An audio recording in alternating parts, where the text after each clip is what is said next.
The most dangerous Freemasons weren't men, they were women. And they didn't just copy the rituals, they rewrote them. For centuries, history erased their names. Their lodges were hidden. Their oaths were buried under silence. But the truth, women have always been part of Freemasonry, conducting rituals that went darker, deeper, and stranger than anything the men dared to attempt. Some say they were just symbolic. Others say they practiced real power, the kind that could shake governments and summon gods. This isn't a conspiracy theory. This is the part of history they never wanted you to find. This is the secret world of the female Freemasons. It's one thing for Freemasonry to be cloaked in secrecy. That's expected. But when it comes to women in Freemasonry, the silence is even deeper, almost like someone pulled the curtains twice. You can find books, forums, and entire libraries dedicated to male lodges. But women, their presence almost disappears into the background, like a shadow tucked behind a shadow. Most people will tell you Freemasonry has always been for men, that it's a tradition carved in stone, centuries old, passed from one set of male hands to another in secret ceremonies behind closed doors. But that's only part of the story. There's another version, quieter, harder to trace, and it starts to surface when you look just beyond the usual records. Let's rewind a bit, back to the Middle Ages. In 1256 in Norwich, a woman named Gunilda shows up in the calendar for close rolls of the reign of Henry III. Not as someone adjacent to the work as a wife or a helper, but as a mason. An actual woman over 750 years ago, doing the very work history tells us she wasn't allowed to touch. And Gunilda isn't the only one, not by a long shot. There's also Sabina von Steinbach. Legend says she worked on the Strasbourg Cathedral in the 1300s. Not just as an assistant to her architect father, but as a skilled builder in her own right. These weren't just women married to masons, they were part of the structure itself.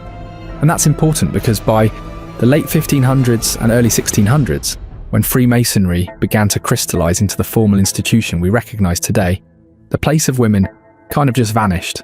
Then comes the name that always surfaces first when you mention female Freemasonry, Elizabeth Aldworth.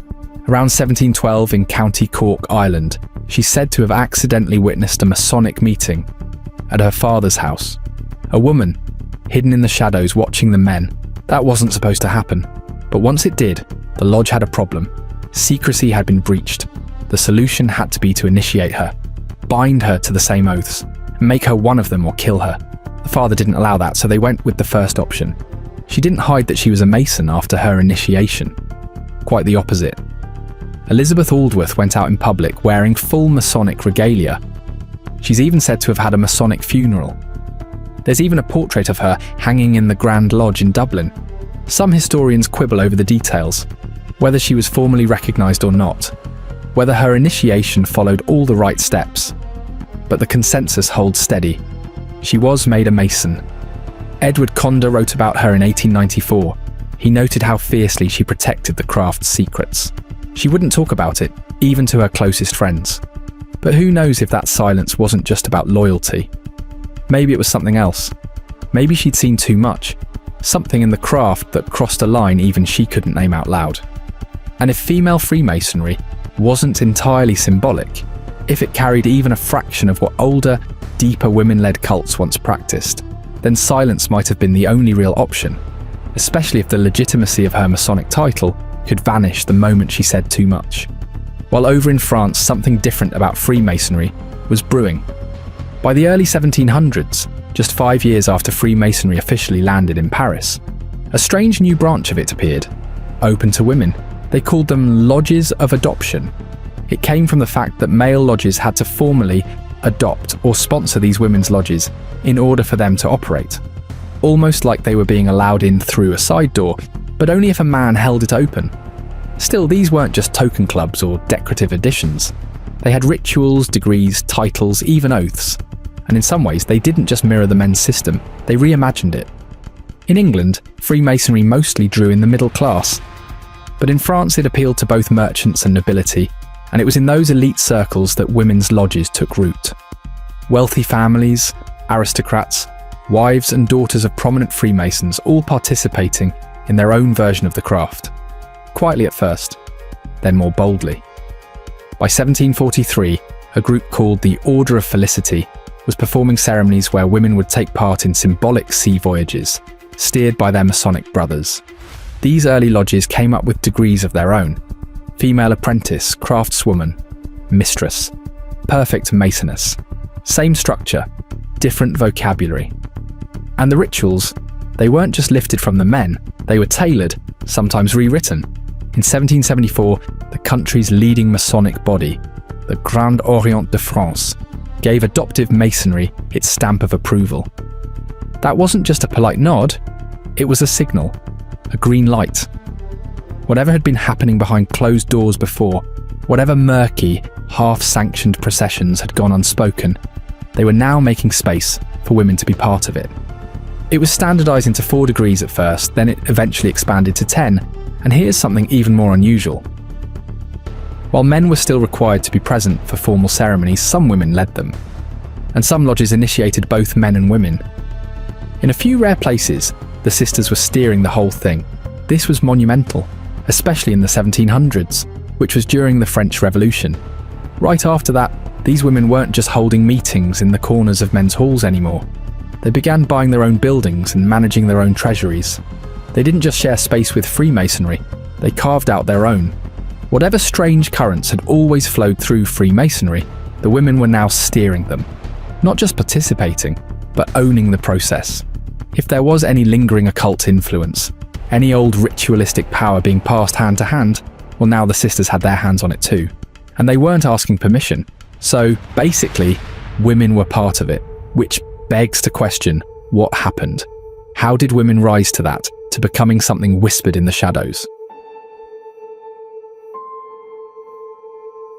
The thing with women in Freemasonry is, they've always been there, quietly, sometimes invisibly, but still there even in places where you'd least expect it, and in a way that's where their power resides. In the shadows, the shadow works for them and they can stay hidden for as long as possible, doing what they want without repercussions. In the United States, female and mixed Masonic orders exist, but they don't really announce themselves. They operate in the shadow of the much larger, much louder male-only lodges, the ones considered mainstream, the ones still holding tight to the old idea that Masonry is a fraternity in the literal sense. Globally, women make up just about 3% of all Freemasons. That's a tiny number, but it's growing, and the ones who join aren't just curious, they're committed. In the US, you'll find both mixed and women-only Masonic lodges. Mixed ones include groups like Le Droit Humain, still active under its original purpose, of promoting self-development without dogma. Then there's the George Washington Union, which came out of the Grand Orient of France in the early 2000s. These groups don't get recognition from traditional American Grand Lodges, but they're not trying to knock on those doors anymore. They're building their own. Women-only orders are more tucked away. The Women's Grand Lodge of California has 3 lodges around Los Angeles and is linked to Alma Mexicana, a Mexican women's Grand Lodge. In New York, Washington, D.C., and later in Los Angeles, women's lodges have been quietly taking shape under the guidance of the Women's Grand Lodge of Belgium. With Maris Fauville at the helm, they've been working deliberately, almost under the radar, to plant something lasting on American soil. There's a catch though. The larger Grand Lodges in the US don't recognise these groups. Officially, they say it violates the ancient landmarks, which are the core principles of Freemasonry that, for centuries, have excluded women from the equation. One of its foundational texts, Anderson's Constitutions from 1723, flatly states that no women are to be admitted. Not few, not rarely, just no. It's one of those rules they call a landmark, something considered so essential that changing it would unravel everything else, which means that any lodge that admits women is instantly labelled irregular, a polite way of saying not real. And if a male Freemason visits one of these so-called irregular lodges, or even acknowledges one, it can get complicated. Some Masonic obligations literally forbid being present at the making of a woman Mason. Historically, we have grown up with separate organisations, and the men have always had in their constitutions that they would not become a mixed, that they would not allow women in. So what they've done as a compromise, they have acknowledged that the women's Grand Lodges based in the UK are regular in their practices, and that is as near as they will go. They won't actually recognise us, because in Masonic terms, which is a bit obtuse to the layman, recognition implies that you can go and visit each other's lodges, which they don't want. We have a much more modern expression to use. Like it's just like football. It's the same game, it's the same rules, but it's different teams. Some male Freemasons are more blunt. They call women's lodges fake. They call them clandestine. Even when women mirror the rituals down to the regalia, the skepticism sticks. There's this unspoken belief that it's all mimicry, a copy of the real thing. And yet many of these women's lodges, especially the Order of Women Freemasons and the Honourable Fraternity of Ancient Freemasons, have gone out of their way to practice what they call pure masonry, aligning their practices as closely as possible with the United Grand Lodge of England. Which is ironic because UGLE doesn't recognise them. What's curious is how often these women's lodges are invisible to the public. You'd think that defying centuries of tradition would make a louder noise. But in many places, they operate just outside the frame. In Europe, the movement is more open. Belgium, France, Germany, and Switzerland all have active women's grand lodges. Some of them grew from the French lodges of adoption.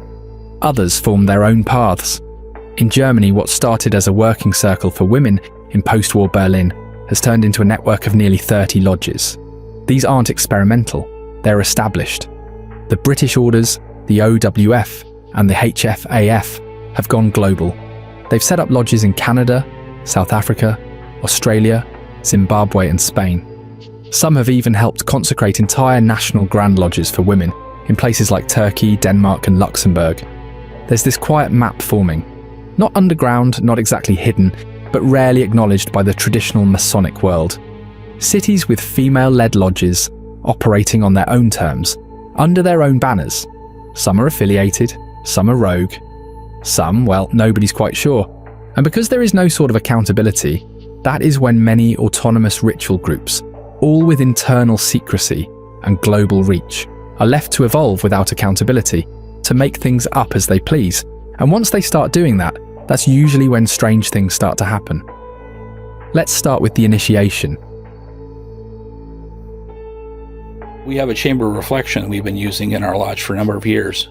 And then one of the components is that the member, before he starts his work, before he takes his first degree, he goes into this and he's prepared. And part of the preparation is that he has to answer questions. It's a testament. He has to answer questions that we give him to write out that reveal where his thoughts are, what kind of person he is at that time, at that moment. And we keep those questions. Now, in 5 or 10 years, we'll bring those out, and we'll ask him again, 5 years ago, before you were a Mason, these were your answers to these important questions. Would you change any of those answers now? The initiation starts with a ceremony, just like the old death ritual. Candidates enter the chamber of reflections, which is a dim, windowless room filled with symbols meant to unsettle. A skull, a sickle, candlelight flickering on walls painted black. It's an exercise in introspection before you even speak a word. Here's the curious bit. Before proceeding, you write your will. You list out your material desires, then abandon them. In some lodges, they take it further. You're asked a series of pointed questions, personal ones, the kind that poke at your values, your fears, your instincts. Not to judge you, but to peel back the layers and see what's underneath. Then you see the door marked vitriol. It's an acronym in Latin that translates to visit the interior of the earth, and by rectifying it, you will find the hidden stone. The hidden stone is more than a metaphor. It ties into alchemy, philosophy, and spiritual transformation. Once initiated as an entered apprentice, the path widens. Fellow and master's degrees await, and that's when the teachings start to shift, pulling into more esoteric territory. Both the Order of Women Freemasons and the Honourable Fraternity of Ancient Freemasons follow this same structure, mirroring the route men take through the ancient and accepted Scottish rite.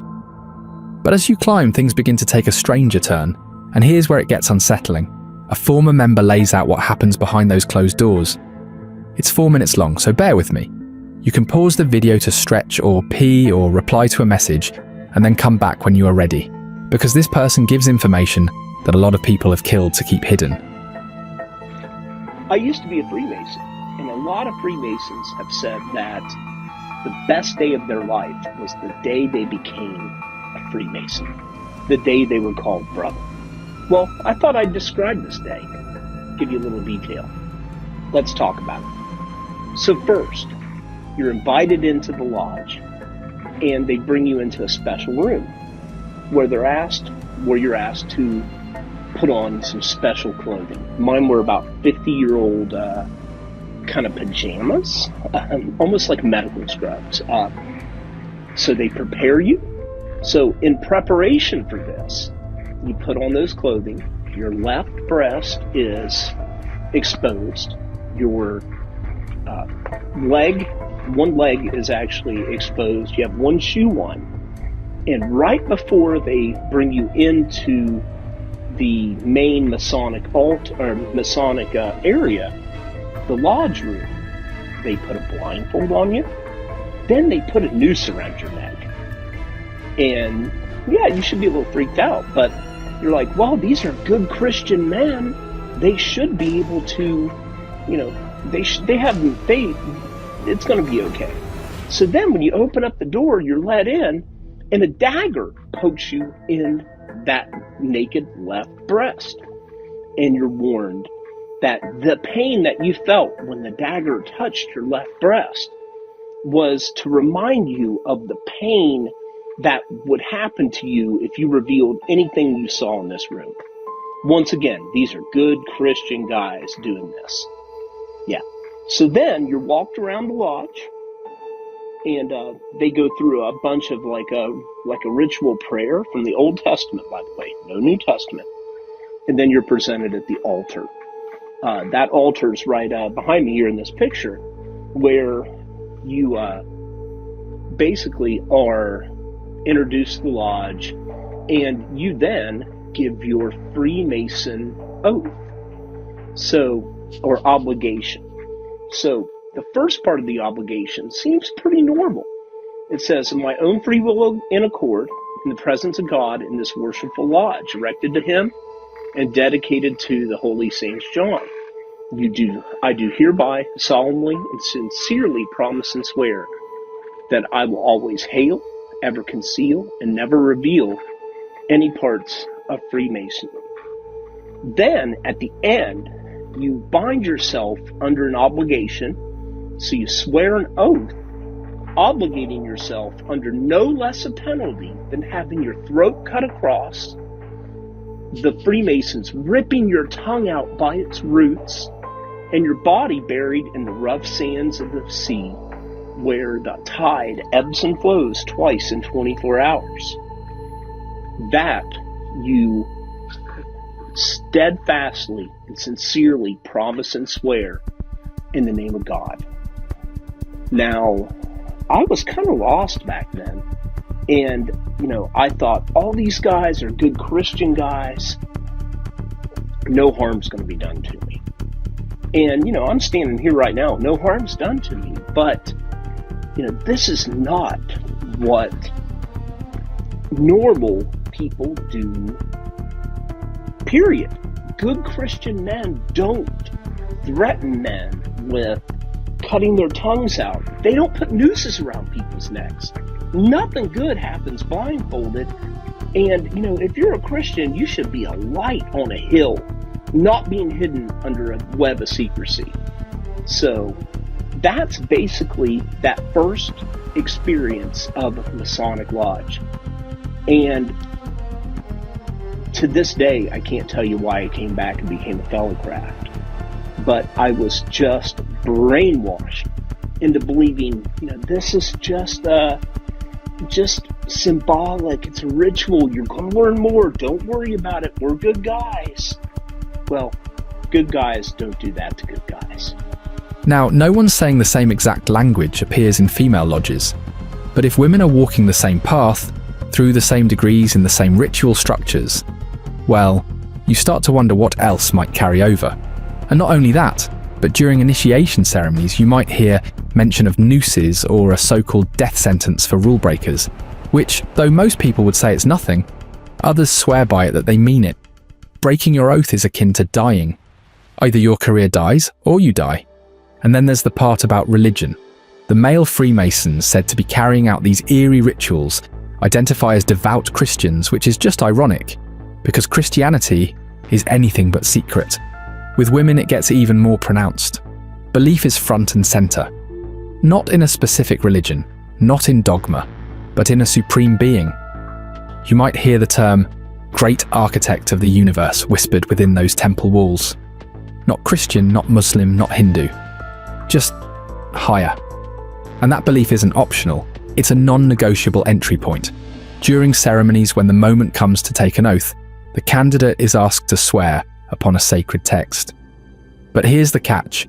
It's the candidate who chooses which one. A Bible, a Quran, the Tanakh, even the Vedas. Whatever text holds meaning for her becomes what they call the volume of the sacred law. The lodge doesn't impose it. That part's personal. And yet, here's where the tension really sharpens.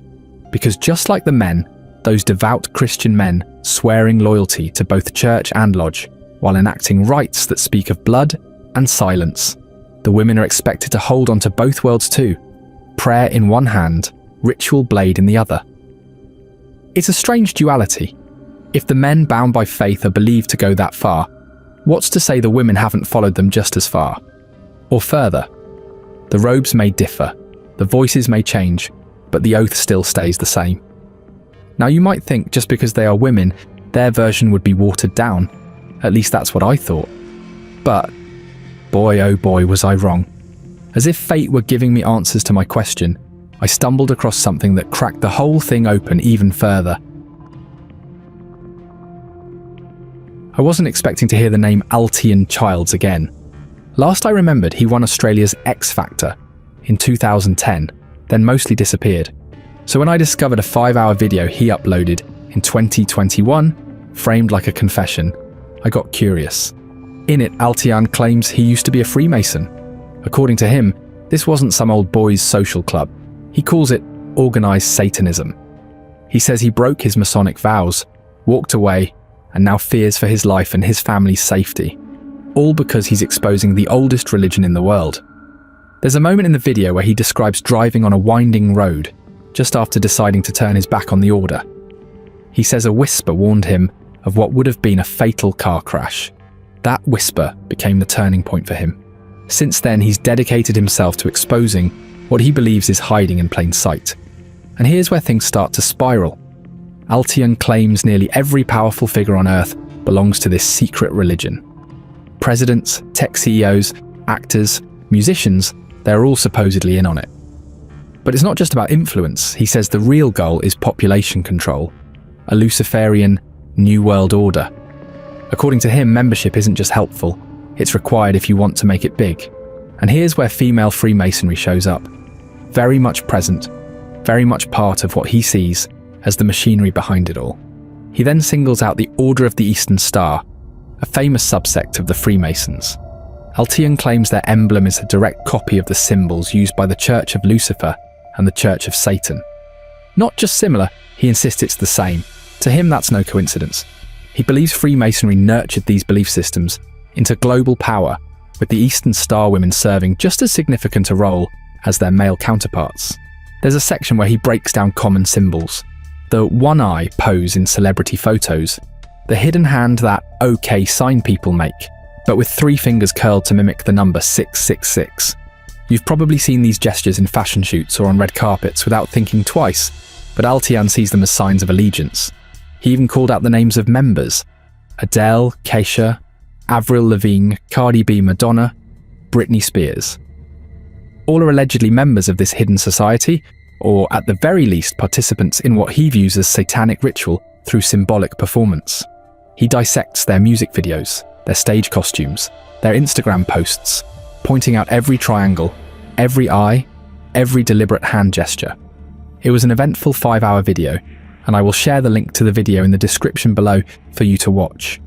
Now, of course, symbolism can mean different things to different people, but Altian doesn't leave room for ambiguity. In his narrative, there is no grey area, and that includes female lodges.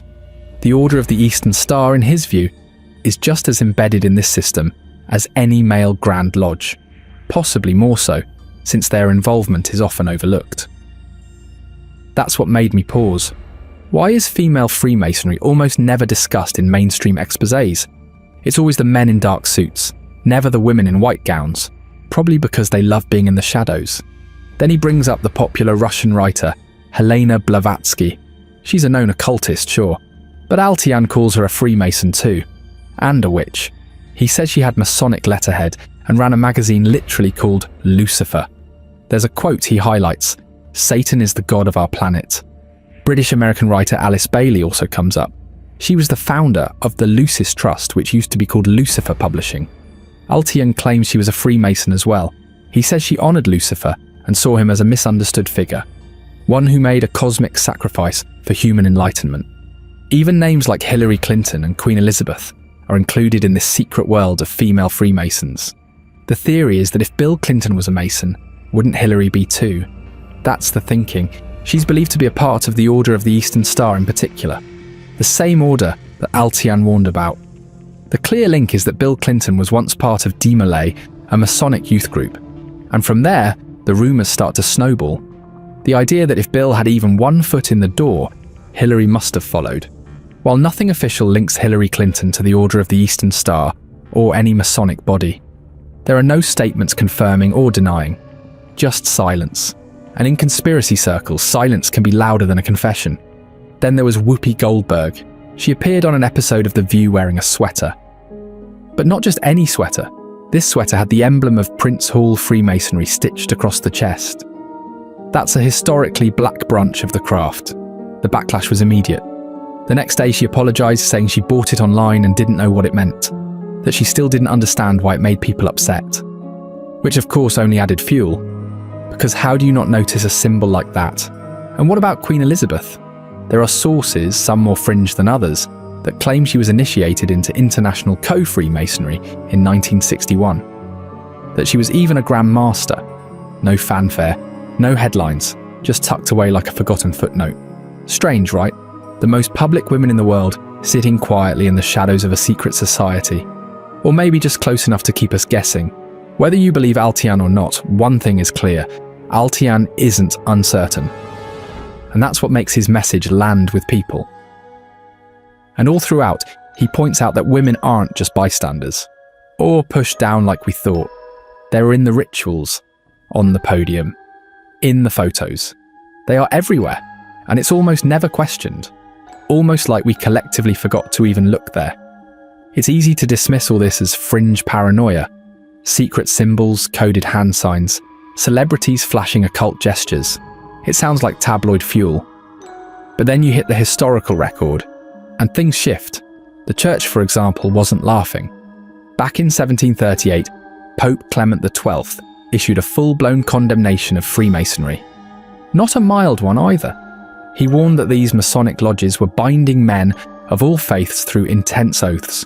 Oaths sworn over sacred texts, sealed with threats of punishment if they ever broke their silence. Total secrecy.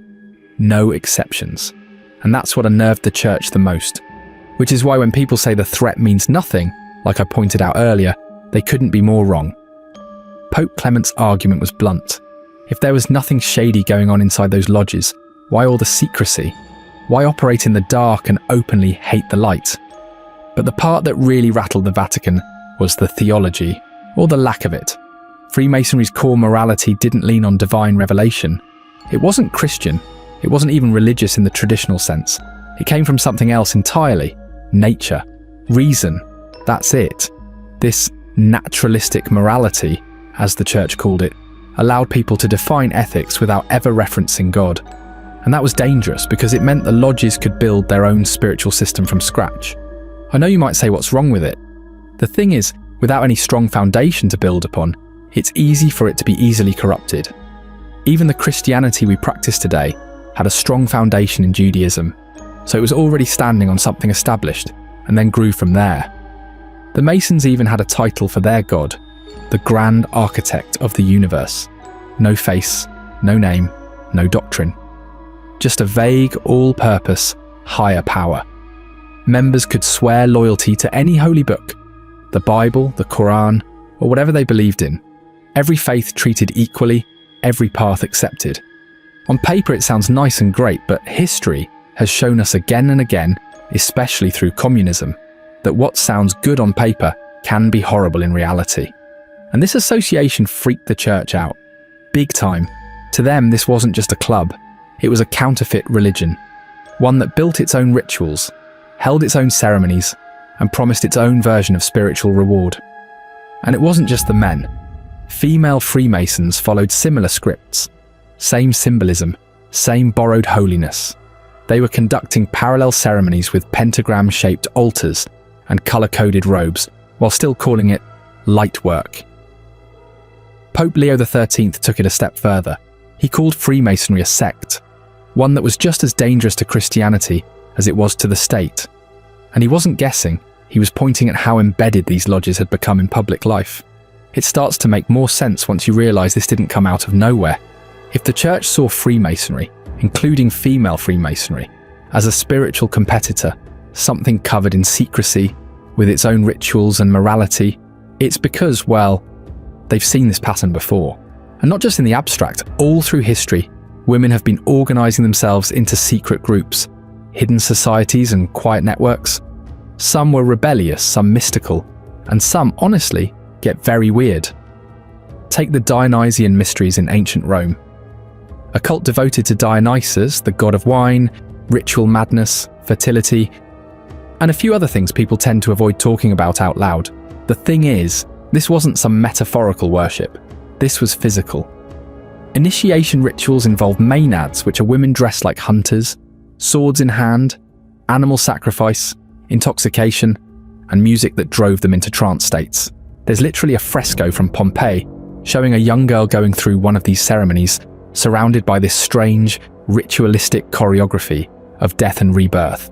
Tell me that doesn't sound like an early prototype for occult theatre, because it's the same formula: secret initiation, symbolic death, ritual ecstasy, and female-led. It was so disruptive that the Roman Senate banned it in 186 BC. Imagine a government that is not even religious at all had to say, this was weird even by their standards. And just like female Freemasonry today, it didn't vanish. It just went underground, kept operating quietly and stubbornly. Then there's Buryat shamanism, modern day, not ancient. Female shamans like Maria Dambayevna Tibanova conduct animal sacrifices, pouring vodka for the spirits and taking cash payments in advance. Ritual meets business model. Sacred exchange gets commercialized. But what caught my attention was the structure, the choreography of offering, connection, and spiritual entertainment. It's ceremonial. It's precise. It's deeply feminine and deeply esoteric. So, when people brush off female Freemasonry as symbolic or watered down, I think, have we really been paying attention? Because every time we dig up a female-only secret society, we find the same ingredients: ceremony, boundary pushing, initiation, a quiet defiance of whoever's supposed to be in charge. And it's not just that they exist, it's how they exist. Always half-hidden, always surrounded by some blend of spiritual, political, or moral suspicion. And it's like the saying, it's the enemy you don't see that kills you. In Italy, the very word Freemason can stir a cocktail of suspicion, fear, and conspiracy. You don't see lodges proudly displaying their names on street signs. They're hidden, omitted from phone books. Even members won't always admit it to their families. And for women in Freemasonry, that tension doesn't just trickle down, it sharpens. It's not just that Italy has a long history of anti-Masonic feeling. It's that this suspicion has been fed, repeatedly, by real, high-profile scandals. One of the most infamous was the P2 Lodge. Technically, it belonged to the Grand Orient of Italy, the country's largest and oldest Masonic order. Officially, its charter was revoked in 1976. But quietly, it kept going, secretly and illegally, like most female lodges. Under the leadership of Licio Gelli, P2 became something else entirely. Police uncovered files listing over 1,000 members, powerful names, ministers, generals, judges, intelligence operatives, even Silvio Berlusconi before he became Prime Minister. According to the reports, P2 wasn't just a lodge anymore, it was a shadow operation, allegedly involved in bank fraud, political manipulation, and right-wing terrorism, a network hiding behind Masonic language while operating like a state within the state. And somehow women barely appear in the official narrative. When Italian authorities started publishing names from Masonic membership lists, women's names were almost entirely missing. Not because they weren't there, but because they were left out, hidden again, just in a different way. That kind of absence doesn't always offer protection. It can raise new questions. If the public already sees Freemasonry as a secret government, what does it mean when certain names never surface? Italian women in Freemasonry have felt that pressure. Some have even been accused of being tools of the men, quietly helping carry out agendas they're supposedly not even allowed to know about. After all the secrecy, suspicion, and endless talk of brotherhoods and conspiracies, you'd think women's Masonic orders might be cleaner by comparison. But even here, the shadows stretch further than most are willing to admit. If Freemasonry is already ridden with so much secrecy, add in accusations of occult ritual and satanic worship, and you get a storm of suspicion directed even more sharply at women who join. Some conservative religious critics, especially among Protestant and Catholic circles, claim that Masonic ceremonies are gateways to a hidden religion. And in a way they are not wrong. They name gods like Baphomet or Baal, and say that the title, Great Architect of the Universe, masks something darker. They even point to goats in ritual symbolism. What does that hint at, if not something sinister? But Freemasons themselves describe their work more plainly, as moral allegory linked to ethical living. The contrast is arresting, seen from one side as a spiritual threat, from another as a structured code of being human. So, which is which? Just when it seems like the shadows are thickening, someone always asks the same thing. Is it a secret society, or are we just making wrong assumptions? I used to think the answer was obvious. Secret meetings, coded handshakes, cryptic symbols. It all fits. But Freemasons, men and women alike, insist they're not a secret society, but a society with secrets. Sounds like a clever distinction, but what does it really mean? Apparently the big secrets aren't what you'd expect. No blueprints for world domination or vaults full of ancient relics. Instead it's handshakes, passwords, and certain signs you are only taught once you've been initiated. They say the ritual gestures are more symbolic than conspiratorial. Some involve rolling up a trouser leg or wearing a blindfold. These are said to be simply symbolic, dramatic, and a little theatrical rituals. Hi, I'm Donna De La Rue, and joining us today to discuss the roles of women in Freemasonry are Lisa McPhee, wife of past Senior Grand Deacon Andrew McPhee, Fiona Murray, wife of Grand Superintendent of Works Keith Murray, Emily Moriarty, partner of Worshipful Master Adrian Kamer, Liz Spittle, daughter of past Grand Standard Bearer Bob Spittle, and Lynn Julia, wife of Grand Director of Ceremonies Peter Julia. Thanks for joining us, ladies. Firstly, Lisa, how are you involved in Freemasonry? My husband Andrew has just finished with the Grand Lodge, current team or past Grand team, and he's senior deacon, or was senior deacon. So he's basically just finished his first 12 months, and it's been an incredible ride, to say the least. So it's my first go at a grand team, so it was definitely interesting to see the ceremony and the precision that the guys actually go to, and the amount of time they spend to get it right with the ceremony and all the dialogue. So it's been a very interesting turn. And Fiona, you've got an involvement with Freemasonry? My husband is also involved in Grand Lodge to do with the buildings throughout Victoria. But my involvement has mainly been on the social side. For example, we're currently organising for Civic Lodge, which is one of my husband's lodges. We're organising a Liz Davenport fashion show for our installation. And Emily, how are you involved in Freemasonry? Well, Adrian, my partner, is a master of a lodge at the moment. He's master of Baden Powell Lodge, which is a lodge that focuses on scouting activities, and most of the lodge members are all scouters.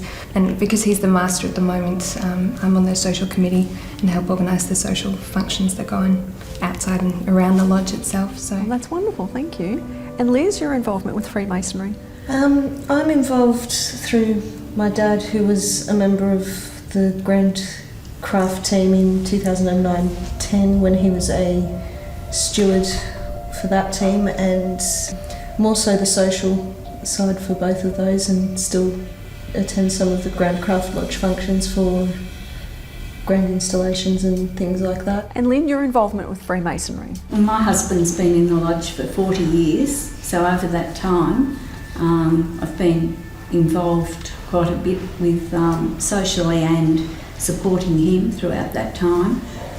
This is the third grand team of the craft that we've been in, and I think it's about 5 grand teams with the mark degree. So it's taken up quite a lot of time, but very enjoyable time. And you get to meet a lot of people that you make lifelong friends with. And so over the 40 years, we have made quite a few friends. You must have seen a lot of changes in those 40 years, Lynn. Yes, because when he first joined, you couldn't go in, or the ladies couldn't go into a lodge room, but over the years, now we're invited in to see the ceremony. So when they have opens and consecrations, the ladies get invited in. So it's been very interesting to be able to see that. And after, when we first started, it was all, you knew nothing about it. It was all secret. But now we're quite involved and we get to enjoy seeing the ceremony. That's wonderful, thank you. Ladies, you obviously derive a great deal of satisfaction from Freemasonry. How does this benefit the man in your life, and why is this important to you? Fiona? I think the main thing that I find with Keith is that he is actually very busy with all the things he does with Freemasonry. He's had to learn quite substantial tracts of dialogue as part of the ceremonies, and I think that actually helps in terms of even standing in a boardroom making a presentation. And Lisa, how do you think that it's benefited Andrew and in turn yourself? From Andrew's point of view, he's been in Freemasonry for about 24 or 26 years now, and his first lodge meeting was actually his father's last. So when he first went, he kind of was going along with a "yeah, I'll go for Dad" kind of thing, and then obviously his dad couldn't continue, so he got into it, and he loves it. He is so passionate about it, and it freaks me out. I just watch him, off he goes, and he just, even when he's had a really, really hard day at work, he puts his suit on, he goes off and he has a great night. So he comes home and he's like, yep, I really enjoyed tonight. So Andrew didn't need any encouraging to become more outgoing. He already had that, but look, it's his environment where he really does thrive. So benefit for me, I also get a night on the couch once a month. And I don't have to cook dinner, but yeah, no, look, it's great that he has something that he really just does enjoy. And Emily, how do you feel that Adrian has grown from Freemasonry and how that's impacted on you? Well, I think he finds it very important. It's really a bit of a family affair for him. He joined when he was 1 week after he turned 18 because his father was involved, his brother was already a Mason, his grandfather was a Mason before that. And so they're all involved they're in different lodges, but they will all attend various lodges together. So they're really enjoying that part of their sort of brotherly love, both in terms of family and in terms of Freemasonry. I think personally I derive satisfaction because it's an activity that he enjoys so much, and another opportunity to spend time with him and his family in the lodge activities. And Lynn? I find that it's given Peter confidence, and the challenges he's had as he's progressed through the different degrees and learning the different ritual, it's helped him business-wise as well as Freemasonry, and he just loves going, and he enjoys it, and he's a perfectionist, and it enables him to put everything into it, and I've watched him gain the confidence, and over the years where he's asked to MC things, and in different walks of life it has helped him along the way, and it's all good. The benefits for his point of view have all been good. Ladies, there is a belief that Freemasonry is a secret society. Does it bother you that these supposed secrets are not shared to you by your partners? Emily? It doesn't bother me at all. Adrian and I have had long conversations about this, and because it's far more open society now, I don't think it could be called a secret society any longer. We've had a lot of discussions about what in fact the secrets are in general terms, obviously not giving anything away, but just in terms of it, these are ways that Masons identify each other, and part of the reason that these things are kept secret is because it's a sign of integrity, a sign of loyalty to your fellow Mason, and the fact that you can guarantee that your fellow Mason will keep the signs secret just really cements that relationship and that bond between Masons, and really highlights the values of the organisation, I think, in terms of that trust and integrity. Look, I think any organisation has a certain amount of information that they will allow to flow outside, so I can't see why Freemasonry would be any different. And if I thought Freemasonry was, sacrificing virgins and killing goats, you'd probably be concerned, but at the end of the day it is an above-board organisation. They have a few fundamental secrets, but I don't think it's actually hurting anyone, and as I said, any organisation, that you don't let out certain parts of what you do, so I can't see that as a major drama. In fact, Masons believe that if everything were made public, every sign, every gesture, every word, there would be nothing left to join. No mystery, no personal journey. In such, they argue that most of their stuff is already public knowledge, and has been for centuries. Books like Masonry Dissected from 1730, or Jachin and Boaz from 1762, spilled the details long before the internet made it easy. Today, you can Google Masonic rituals and find photographs, handbooks, and even full ceremonies online. Over the years, even women who weren't members, just wives, daughters, or relatives of Freemasons, started to be invited in. Not to join exactly, but to watch, to sit in on ceremonies, to be present quietly in spaces they were once completely shut out of. And yet inside the lodges, they still perform them with solemnity, as if the secrets hadn't already left the room. It's a balancing act, protecting tradition while fending off suspicion. Because when a society has been accused of everything from political coups to satanic rituals, saying too much or too little can get you into trouble. And when it comes to the accusations of being in the occult with rumours of sacrifices and Satanism, they have a reason for that. According to mainstream Masonic lodges, they only require a belief in a higher power. Any god, really. Just someone, or something, you're willing to swear an oath to. They believe it's not about doctrine, it's about personal conviction. Prayers are said during ceremonies, promises are made in the sight of your own god. Not Baphomet, not Baal, just whoever you believe is watching. Once again, sounds nice, right?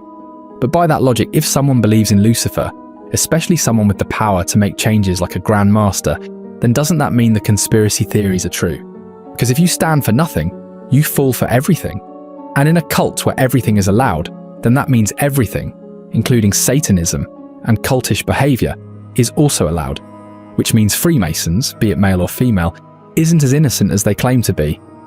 In such, this actually happened with a chapter where the leader, named Annie Besant, started out as a fierce women's rights advocate, but became a sort of spiritualist, bringing in themes of mysticism and the occult as the leader, so much so that her chapter broke into two, as some members were uncomfortable with her teachings.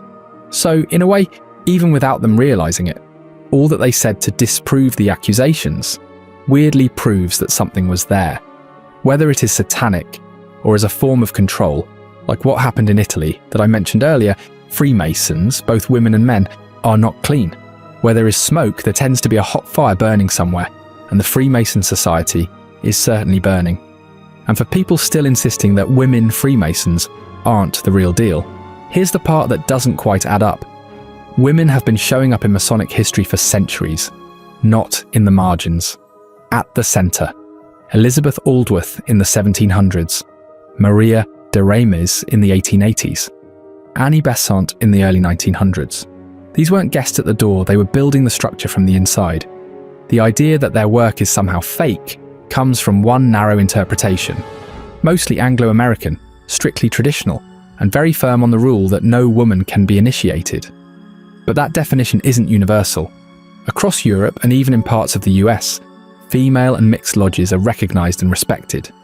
Their members study the same symbols, recite the same allegories, and ask the same questions. And they've kept at it, year after year, building something most people still pretend isn't there. Their lodges carry the same silence, the same codes, the same weight. But their presence is rarely spoken aloud in the official histories, and honestly, that makes them more scary than their male counterpart, because they could do all what they want to do without facing the consequences. Because when it's all said and done, it's like they were never there to begin with.